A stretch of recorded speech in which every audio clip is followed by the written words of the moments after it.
गुजरात के वडोदरा की fine arts faculty में पढ़ाई करने वाले छात्र को हिंदू देवी देवताओं के आर्ट वर्क मामले रस्टिकेट किया गया था, लेकिन गुजरात हाई कोर्ट के आदेश के बाद कुंदन कुमार का रस्टिकेशन रद्द किया गया है। एमएस यूनिवर्सिटी में मास्टर डिग्री कर रहे बिहार के कुंदन कुमार यादव को पिछले दिनों उनके विवादास्पद आर्ट वर्क को लेकर यूनिवर्सिटी से निलंबित कर दिया गया था। इस मामले कुंदन कुमार ने हाई कोर्ट में याचिका की थी। हाई कोर्ट ने कुंदन कुमार की पढ़ाई जारी रखने के आदेश एमएस यूनिवर्सिटी को दिए हैं। इस मौके पर कुंदन कुमार ने वीएनएम टीवी से खास बातचीत करते हुए बताया कि अपने आर्ट वर्क में वह क्या दिखाना चाहते थे। मैं 2021 में एडमिशन लिया था, लेकिन उस समय कोरोना का टाइम था, तो ये बंद था। तो मैं जब यहाँ पे आया तो ऑलमोस्ट जनवरी में मैं यहाँ पे आया, क्योंकि कोरोना उस समय धीरे धीरे ख़त्म होने लगी थी। तो फिर यहाँ पे आया और मुश्किल से 4 महीने मैं यहाँ पे पढ़ा था। वो हॉस्टल में रह रहा था सिर्फ, और यहाँ रह रहा था। मैं आसपास को उतना जानता भी नहीं था ढंग से, तो इसलिए मैं ज़्यादा घूम भी नहीं पाया था। और मैं सेकेंड में को मेरा असेसमेंट था, तो उसमें मैंने काम लगाया। जो भी यहाँ पे काम किया था उसमें मैं लगाया।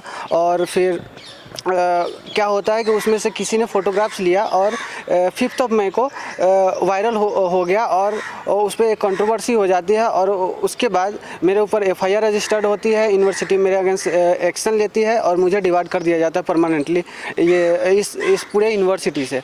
तो इसमें बेसिक ये था कि मैं यहाँ पे जब आया तो मैं मास्टर में एडमिशन लिया, और मेरा जो मास्टर में एडमिशन था उसमें मैं क्या होता है, मैं ही नहीं मतलब पूरे मास्टर डिग्री में जो भी एडमिशन लेते हैं वो एक्चुअली अपने जो एक लैंग्वेज होता है आर्ट का, वो डेवलप करना होता है। तो मैं वही एक्सपेरिमेंट कर रहा था अपने, कि खुद को जान रहा था कि क्या मेरा रूट है, क्या मेरा बैकग्राउंड है। तो उस चीज़ों को लेकर के मैं समझा और उसी को लेकर के काम किया, जिसमें मैंने एक कोलाज टाइप का वर्क था, जिसमें एक्सटेंसिल का यूज़ करके मैंने अलग अलग गॉडेस फॉर्म को लिया था और न्यूज़पेपर की कटिंग को इकट्ठा करके मैंने आर्ट वर्क तैयार किया था। तो बेसिकली मेरा कंसर्न ये था कि जिस सोसाइटी में, जिस देश में हम औरतों को पूजते हैं और उसी सोसाइटी में उनके साथ रेप, मर्डर ये सब हो रहा है, हिंसा होती है उनके खिलाफ़, तो वो जो है ये सब गलत है। वो एक देवी का अवतार है, जैसा कि हम अब धर्म में मानते हैं, तो उसके अकॉर्डिंग हमें उनको पूजना चाहिए, सम्मान करना चाहिए। बस यही मेरा कंसर्न था उस आर्ट वर्क को लेकर के।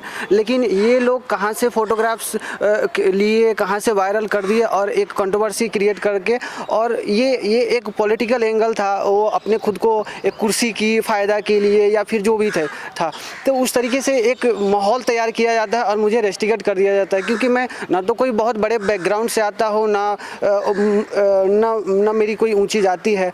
मैं 5 मई को सबसे पहला फ़ोन आता है, जब मैं हॉस्टल में था। मैं उस समय बिल्कुल अनभिज्ञ था, मुझे कुछ पता नहीं था कि क्या हो रहा है।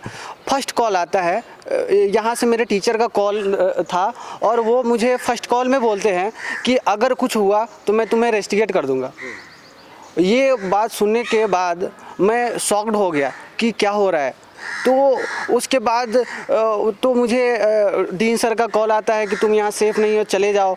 मैं घर चला जाता हूँ। फिर रास्ते में ही ये सब कमेटी का यहाँ पे गठन हुआ था, वो इन्फॉर्म किया जाता है और फिर वो बात होती है। लेकिन इन सबों के बीच में एक चीज़ कॉमन है कि मुझे बोलने का मौका नहीं दिया गया। यहाँ यूनिवर्सिटी की तरफ से मुझे कॉल लेटर भी गया कि आप आकर के बताओ। मैं किसी भी तरह यहाँ पे पहुँचा, लेकिन फिर भी वो लोगों ने नहीं सुना। बोला कि लिख करके भेज दो, मैं पढ़ लूँगा। मैं बिहार से 1500 किलोमीटर ऑलमोस्ट है, वहाँ से मैं यहाँ आता हूँ और सिर्फ लेटर लिखने के लिए आता हूँ।